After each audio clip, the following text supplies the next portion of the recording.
All right, guys, so today what I want to do, I want to try to stay on top of all the free agent madness as best as I can, which means running out to my car and doing little quick videos and whatnot. Kevin Zeitler, it's not really a free agent thing. He was cut by the Giants, so he's able to be picked up whenever, and they wanted to get him off the market before things start getting crazy. I don't know exactly what time today. Usually it's, 5 o'clock, 3 o'clock, something like that, Eastern time.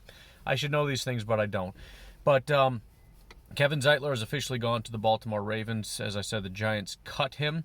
A lot of that really just has to do not so much with talent, although he did have kind of an iffy year. It had to do with money. I mean, it was $14.5 million for a guard, which is just never going to happen. So the Giants had to cut him. They freed $12 million. That's more of, I don't know if it's bad cap management or if they just set it up where there was no way they were ever going to pay him this year. But either way, they end up letting him go, and the Baltimore Ravens reap the benefits of that. They're paying him, what is it? It's a $22.5 million per year, $16 million guaranteed. So we're talking $7.5 million. Now we're in a much more reasonable range, right? $14 million is stupid. 7 is great. Now the Baltimore Ravens definitely need help. The offensive line for both teams, I think, is incredibly important, but the Baltimore Ravens need help along the offensive line. I think the interior is kind of iffy, and now you got Orlando Brown talking about, I want out of here because I want to be a left tackle. So for a team that really needs to bolster their offensive line, loves to run the ball more than just about anybody else, you want to obviously, like everybody, protect your quarterback.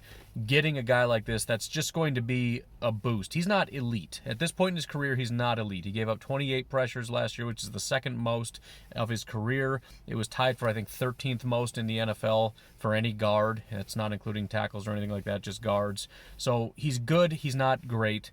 But clearly a starter, clearly something that you can scratch off the list that is done. And again, for a very reasonable price, for $7.5 million a year. And that's just per year average. I'm sure you're not paying him that. A bunch of this money is funny money, and this year maybe you're getting him for 4 or 5. I don't know exactly the details. But again, a big get. As far as the Giants go, it's painful. I mean, again, you guys need a lot of help. Not only do you need to protect your quarterback, but we got to get Saquon going. We have to get that guy moving a little bit. So I think going into the draft, offensive line is going to be a major thing. Now, we've got guys that we can talk about. We got Nate Solder or whatever, but he's 33 years old. He's declining. We've got Andrew Thomas, but he hasn't done anything yet. We got Will Hernandez, but he hasn't done anything yet. We got Nick Gates, and it's like, yeah, he's shown some stuff, but like we don't have these guys that we got prospects that can maybe be good, but we don't really have anyone that's done anything. So I think it's going to be a big thing. But happy for the Baltimore Ravens and the fans. Again, he's not an elite player, but it is one massive thing that is now checked off the list. And again, stay tuned. Hit the little bell notification because I'm going to be hopefully going fast and furious knocking these out. First shoe to drop today. We've got, oh my goodness. I got Nick Gates and all these names in my head. Kevin Zeitler to the Baltimore Ravens.